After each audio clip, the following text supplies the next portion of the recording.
రాష్ట్రంలో ఎక్కువ ఎంపీ సీట్లు గెలిపే లక్ష్యంగా సీఎం రేవంత్ రెడ్డి హోంవర్క్ చేస్తున్నారు.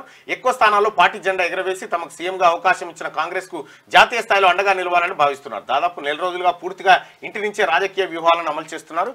ఇటు ముఖ్య నేతలు అటు లోకల్ గా కింది స్థాయి క్యాడర్ వరకు నేరుగా ఫోన్ లో మాట్లాడుతున్నారు. ఏ చిన్న అవకాశాన్ని వదలకుండా గెలుపుపైనే ఫోకస్ పెట్టారు. సెగ్మెంట్లో పోటీదారుల బలాబలాలను బట్టి ఎప్పటికప్పుడు స్ట్రాటజీలో మార్పులు చేస్తున్నారు. మరోవైపు తన పాలనే రెఫరెండంగా చెబుతూ జనంలోకి వెళ్తున్నారు. తక్కువ టైంలోనే 5 గ్యారంటీల అమలు, ప్రజలకు అందుబాటులో పాలన, ఫీల్ గుడ్ ఫ్యాక్టర్ అన్ని కలిపి 14 సీట్లు గెలుస్తామని ధీమాగా ఉన్నారు.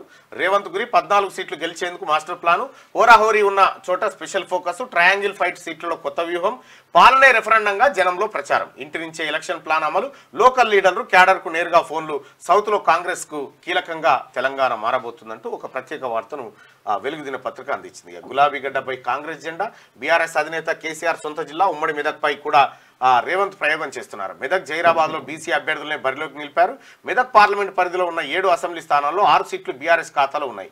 ఇక్కడ బీఆర్ఎస్ బీజేపీ అభ్యర్థుల ప్రకటన తర్వాత ముదిరాజ్ నేత నీలం మధును నిలబెట్టి ప్రత్యర్థి పార్టీలకు రేవంత్ సవాల్ విసిరారు. ప్రత్యర్థి పార్టీల అభ్యర్థుల వైఫల్యాలనే అస్త్రాలుగా ఎంచుకొని కాంగ్రెస్ ప్రచారం సాగిస్తున్నది. పార్టీలోని అసమ్మతులను బుజ్జగిస్తూనే సీనియర్ మంత్రులు దామోదర్ రాజనరసింహ, కొండా సురేఖకు ఇన్ఛార్జ్ బాధ్యతలు అప్పగించారు.